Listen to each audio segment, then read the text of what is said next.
Hello, everyone, and welcome to the Kintsugi Conversations podcast. This is the first episode, which we're going to do just an introduction to what the podcast is going to look like and what's the reason behind doing this podcast. So in November 2023, we held a film festival, and we it was over 3 nights, and we discussed different topics on each of the nights. And we just thought that it was such a good opportunity for activists and survivors and just people in the community to come together and talk about these issues. But we didn't think that we had enough time to talk about everything that we wanted to. So we thought the perfect platform would be to start a podcast, so we can talk about these topics in more detail.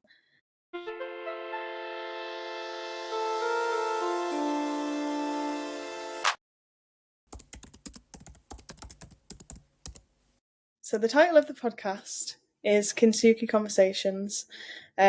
We've called it this because kintsugi is a Japanese art form of taking broken pottery and repairing it with golden lacquer. And we like to use this metaphor for survivors in their journey to healing. So I'll introduce Rob, or I'll let Rob introduce himself, and kind of talk about why he wanted to do the podcast too and his journey in activism. Thank you very much, Neve. And I'll reinforce what you're saying is that we did those online film festival, wasn't it? Unofficial. We have to say that, and we'll get into trouble with Leeds International Film Festival. But we did it, and we didn't know how it would go really, and it was very successful. So we weren't millions of people tuning in.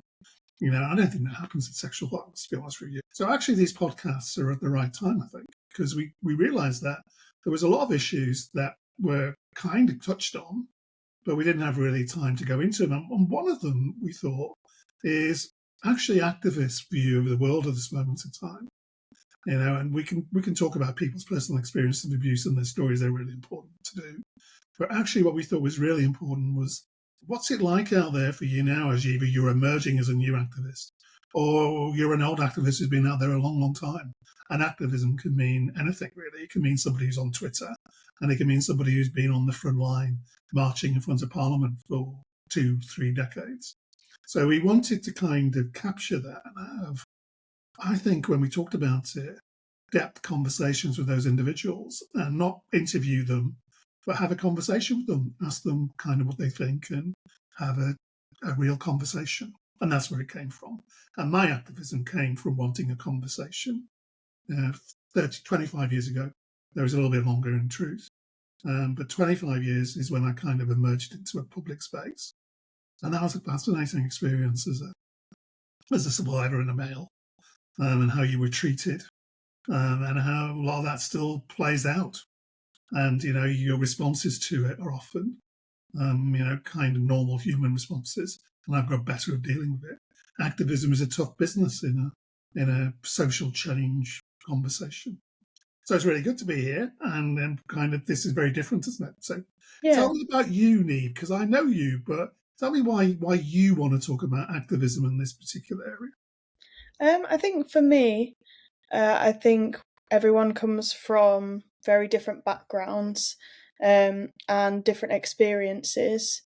And I think it's really important to share our experiences. I think that's the best way to get a future that suits as many people, suits everyone, ideally, because it's informed by everyone's experience, not just an individual experience or the experience of a specific type of group of people.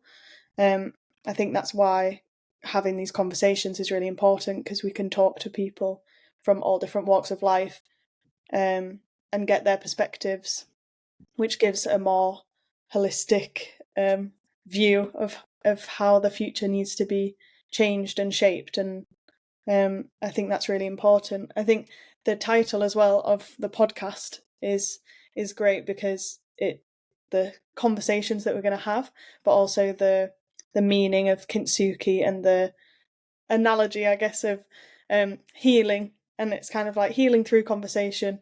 It could be personal healing or kind of the healing of the world. So yeah, I think it's really great.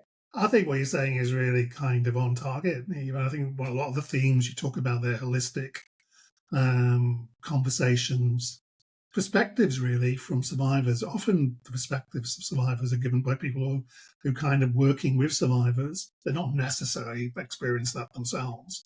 And they place themselves into professional kind of knowledge boxes as if they kind of know who survivors are. And really, survivors are discovering who they are themselves in a society that at times has shut them down. So, I mean, I'd have a conversation with somebody who was a really, really, really very bright person, and she'd just done her PhD on belonging, and belonging is really important. But if you go to somewhere that says you belong and tries to get you to, takes you in, but you can only belong if you fit. And for survivors, that can be really, really difficult because it takes time for them to trust. So what really matters is about belonging is you have to attach mattering, and that it matters that you are here. And while this will be a difficult journey for everybody, you matter to us. So we're going to walk in with you. And then you truly begin to belong when you matter.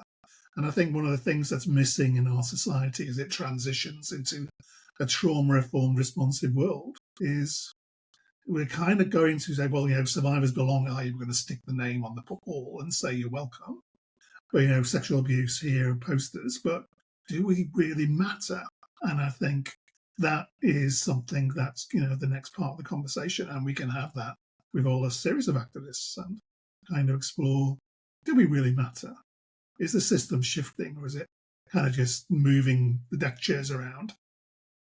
Does the issue matter? Do we matter? So Survivors West Yorkshire is kind of built on the idea of Kintsugi, even though I wouldn't have known it at the time, which was helping people to rebuild themselves. So I don't believe anybody gets fixed by anybody else. I think you fix yourself. You just need safe spaces. And that became very clear to me. And that kind of lent itself over time to things like post-traumatic growth theory, which is, a mattering theory, and other theories in psychology, because I've done a psychology journey as well. And Survivors West Yorkshire kind of fits with that, even though I didn't know that's what I was doing. It just seemed to kind of come naturally for me that I believe people were more than their experience. So, and Ben's Place grew out of that. That's a male survivor counselling service, in effect. And the rest is history. Yeah. Tell me a little bit you and yours, because you did something at Leeds University when you were there, which is quite extraordinary, really, for somebody who was very young. And you created something that still carries on after you've left a few years now, and it's growing and developing. So tell me a little bit about your activism at Leeds University. So in 2021, me and my close friend Chloe started Sasha Society, which stands for Students Against Sexual Harassment and Assault. The society is kind of a welfare and political society. So there's a lot of campaigning that goes on, talking to the uni, creating better policies, and having the resources to support survivors better at university, as well as campaigns for street safety, working with venues in Leeds to make them safer and stuff like that, but also have the welfare side of the society about supporting survivors, and just having a community of people to support survivors, but also get allies together and just make people feel seen. You should be proud of that. It's kind of because we met through that indirectly through something else, and we came along and the Kintsugi kind of grew from it in some ways, even though the idea, and it has just made a journey, isn't it, from a conversation to a workshop you created. A lot of the outcomes from that, even though there was a group of us, you're the one who kind of brought it together in animation. And now it's led to a film festival, and now it's led to a podcast series. So, and all that came from just collaboration, kind of coming together and seeing what you could do together. So in the truest sense of the word, and now you work for Ben's Place as well, so you came to work for us.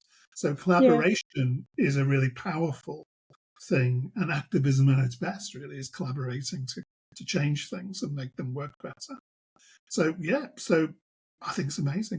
And my activism kind of came from a similar place really. I kind of got together with the idea of changing something, and when I emerged 25 years ago, and it led to the development of Survivors West Yorkshire, Ben's place, and it came from a place of where I think all activism comes from: seeing a problem, nobody seems to be doing anything about it, or if they are, it kind of doesn't seem fast enough, and you want to change that, so you get out there. And that's a human story. That's not a survivor story.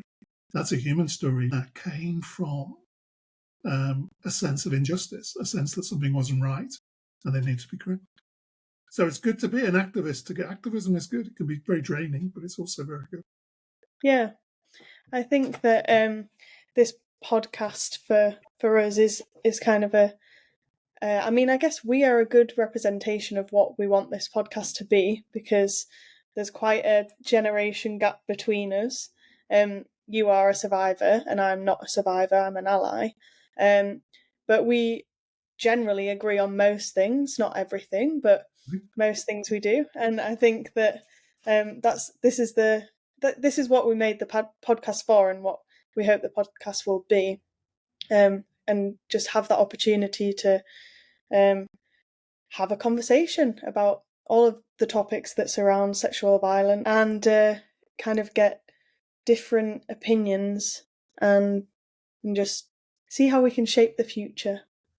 And I think that's a good thing, isn't it? And, there's a lot of fear in survivor land, one of their expressions for it. And very understandable, people kind of close themselves into groups. And, they kind of have echo chambers is the wrong word. It's more safety chambers, really, safety things, because having somebody who kind of has a different view, and you do have different, very strong views, and I have to think about them, because none of them are self-righteous. They're actually based on a kind of view that's based on some evidence. So it might challenge people. So you need to think about it. You may end up still disagreeing, but and it's somebody described it the other day as kind of in relation to the Israeli-Palestinian conflict, and you can have strong views on both sides of that. But also you can hold. It's possible to hold, a conversation where you can see the trauma on both sides of those communities, and how that's acting out in a way that you can see act out in survivors movements, or any activist movement, anything that's about oppression, where people feel very defensive about someone having a different view.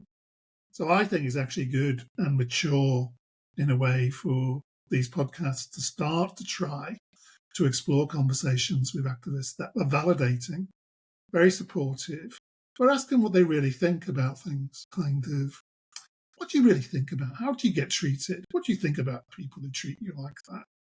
What do you think that's about for them? How have you found that? What's the good, the bad, and the ugly, really?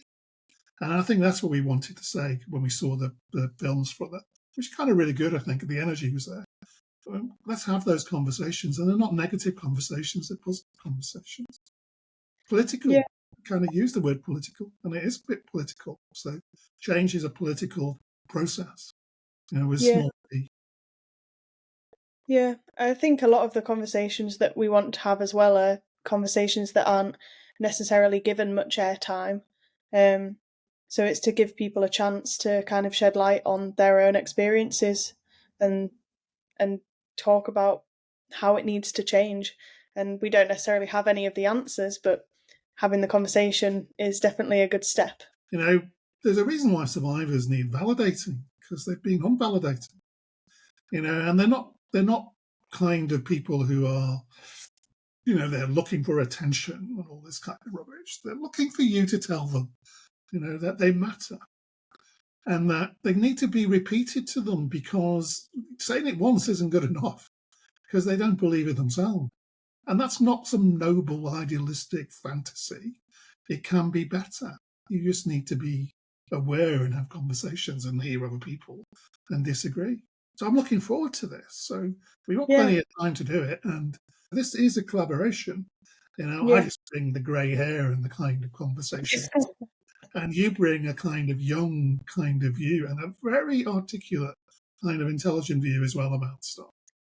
and your generation is the one that's going to have to move the conversations on in the future. And it's important to have them, isn't it?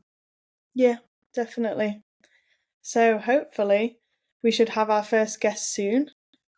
Yes. So she's agreed, and hope we'll get her to fly in, and Nice. then we'll have a nice chat to her. So she's very special, I think, and very creative, very smart, but also on the beginning of the journey and having to encounter the reality of the world that she faces, the survivors face, and the allies with them face in relation to change. Yeah. And hopefully this podcast will be the perfect place for us to discuss all these things. And yeah, I'm really excited to Yeah, do it's the really good to be podcast. doing this. It's kind of different. I think it's going to make people sit up because we are different generations, very Yeah. different things, and I think it's going to be interesting conversations. We Mhm. just get other people now to get in and listen to them Yeah. do our stuff. Yeah. And I think so. Thank you very much, Neve, and Thank you, Rob. let's fly.